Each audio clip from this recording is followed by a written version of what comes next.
Kalian pernah tahu nggak sih yang namanya first principle thinking? Nah, kalau misalnya kalian belum tahu, yuk kita bahas bareng-bareng.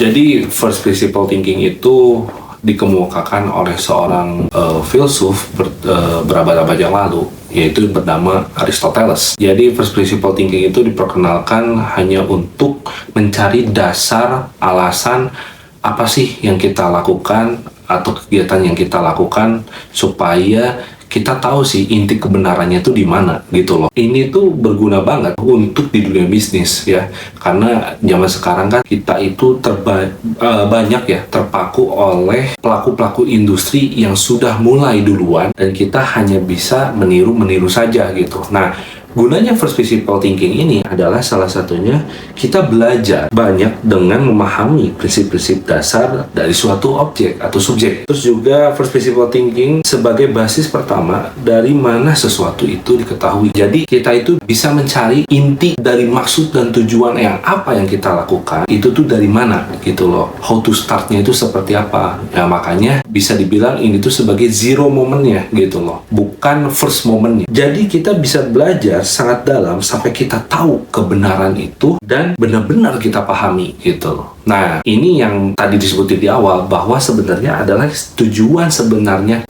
first principle thinking itu adalah mencari kebenaran apa yang kita lakukan atau kegiatan apa yang kita lakukan saat ini ya, khususnya dalam dunia bisnis. Terus juga jadi ya Anda itu bisa dikatakan berbisnis ketika Anda itu berhasil menciptakan suatu transaksi, yaitu jual beli. Nah, tujuannya sebenarnya kan gini loh. Yang namanya bisnis, orang hanya berpikir ini adalah sebuah organisasi yang mengorganisir dan dalamnya itu ada staff dan karyawan dan segala macam, ya kan? Padahal sebenarnya enggak. Sebenarnya tujuannya adalah bisnis itu adalah menciptakan transaksi jual beli. Contoh misalnya penjual itu akan memberikan barang bernilai ya atau objek bernilai untuk mendapatkan jasa atau produk yang sesuai dengan nilai tersebut. Jadi di sini udah jelas ya maksudnya first principle thinking itu kemana. Jadi kita itu hanya tugasnya mencari alasan sebenarnya apa sih yang kita lakukan. Ini tuh penting banget. First principle thinking ini harus kita pahami. Kenapa? Karena banyak banget yang resah mengenai ya, contoh lah ya, ini pertanyaan-pertanyaan kecil aja kayak misalnya kalau mau bisnis itu mulai dari mana ya. Nah, terus harus ada apa ya? Harus punya apa ya? Nah, mungkin first principle thinking ini bisa menjawab dengan pertanyaan-pertanyaan yang sering kita dengar yang tadi saya sebutkan gitu loh. Makanya wajib banget kita harus memahami first principle thinking ini gitu loh.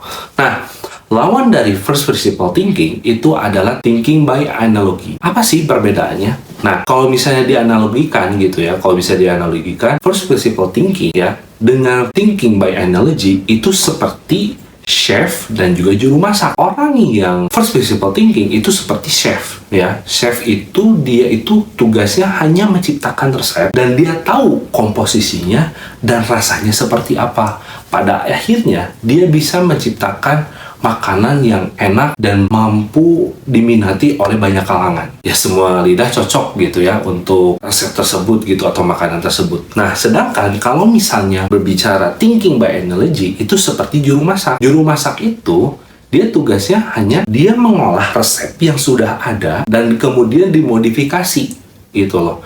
Dan akhirnya tujuannya balik lagi, tujuannya gimana caranya nanti saya bisa menjual makanan tersebut. Ya, hanya sebatas itu tanpa harus berpikir saya harus menciptakan rasa, harus menciptakan komposisi, karena dia hanya mengikuti yang sudah ada atau yang sudah terjadi itu loh. Jadi, nah, kita kebanyakan di dunia bisnis itu hanya sebatas di thinking by analogy aja. Ya, kalau misalnya kita lihat gitu ya, apalagi khususnya di Indonesia gitu ya, banyak banget orang mendirikan bisnis itu hanya by trendnya aja gitu loh, yang udah ada diciptakan, dimodifikasi.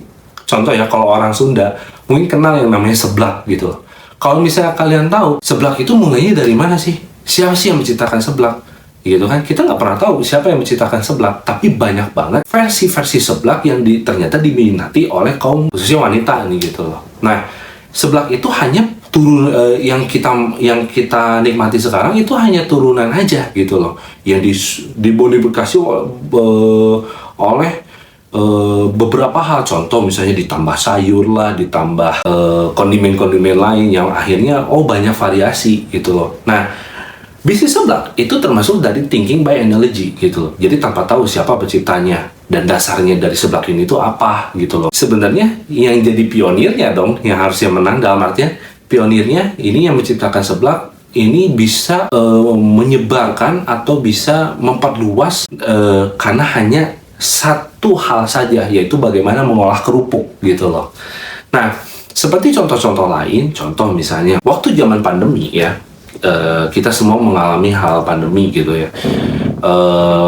Itu kan banyak pembatasan-pembatasan sosial ya, contoh social distancing gitu ya, terus tidak boleh saling berdekatan gitu kan, tidak boleh berkerumun gitu loh. Nah, itu banyak hal-hal yang terjadi di COVID-19 kemarin yang pada akhirnya semua elemen-elemen bisnis itu harus bisa mendisrupsi gitu loh, mendisrupsi bisnis-bisnisnya. Contoh misalnya, kalian tahu XX1 ya, atau mungkin CGV lah gitu, bioskop ya, bioskop. Kita biasanya kalau nonton film itu kan biasanya pergi ke bioskop, biasanya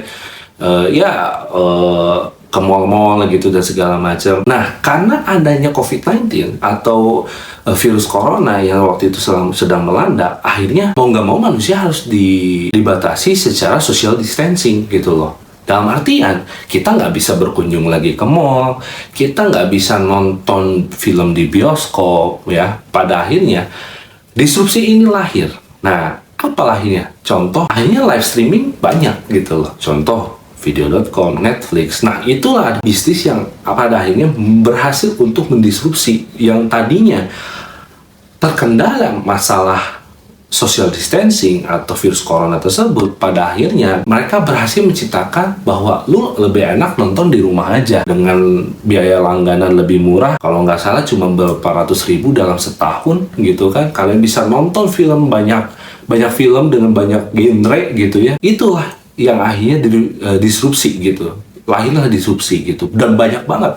Contoh misalnya aplikasi Zoom gitu kan, kita nggak dipaksa waktu pas corona itu untuk bekerja WFH atau work from home gitu kan. Nah, dengan ada aplikasi Zoom, mereka tidak perlu bertatap muka langsung, mereka bisa melalui situs atau aplikasi yang menunjang bagaimana kita bisa meeting tapi nggak harus di satu tempat gitu loh.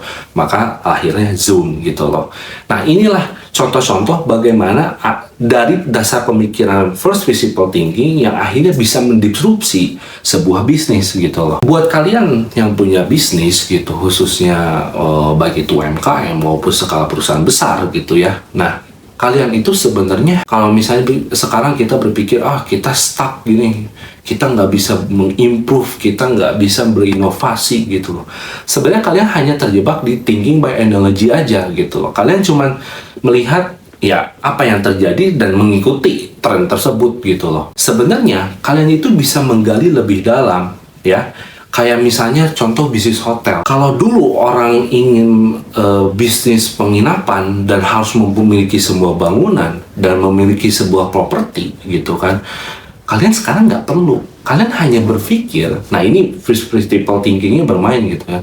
Kalian hanya berpikir bagaimana caranya kita bisa punya penginapan tanpa harus punya propertinya. Maka lahirlah Airbnb, lahirlah Oyo, lahirlah Red Doors gitu kan. Nah, itu adalah salah satu buah hasil daripada first principle thinking gitu loh. Kita bisa tahu dasar dan akhirnya kita bisa tahu kebenarannya di mana, dan ini bisa diciptakan dan bisa menciptakan sebuah disrupsi gitu loh. Jadi ini yang perlu dipelajari dari first principle thinking untuk khususnya pelaku-pelaku usaha, baik apalagi UMKM gitu ya. Kadang-kadang kan kalau lihat fenomena kemarin gitu yang TikTok Shop ditutup dan segala macam, semua pada kelagapan gitu. Pada akhirnya nggak ada di TikTok Shop, ya berarti nggak bisa jualan. Nah, kalau kalian memahami first principle thinking, kalian tuh nggak perlu seperti itu gitu. Kalian itu hanya hanya berpikir gimana caranya gue bisa mempelajari bisnis gue, dan gue tahu dasarnya, dan gue tahu kebenarannya di mana gitu loh. Dan pada akhirnya apa? Kalian tidak bergantung pada platform manapun gitu loh. Dan kalian berhasil menciptakan pasar baru, dan akhirnya kalian bisa mendisrupsi bisnis kalian sendiri gitu loh. Jadi itu sih dari gua ya. Kalau misalnya kalian sekarang lagi stuck, lagi bingung gitu, coba kalian, ini ilmu udah banyak banget di YouTube, kalian bisa pelajari bagaimana kalian bisa mengolah pola pikir kalian yang tadinya terus berpikir secara thinking by analogy, sekarang bisa mempelajari hal baru tentang bagaimana kalian menerapkan first principle thinking untuk bisa mendiskusi bisnis kalian sendiri. Oke? Kalau misalnya ada pertanyaan atau mungkin kalian bisa sharing tentang pengalaman kalian selama berbisnis selama ini, apalagi dari pas corona, kalian bisa komen di bawah bagaimana sih pengalaman kalian. Nanti kita diskusi di kolom komentar, oke?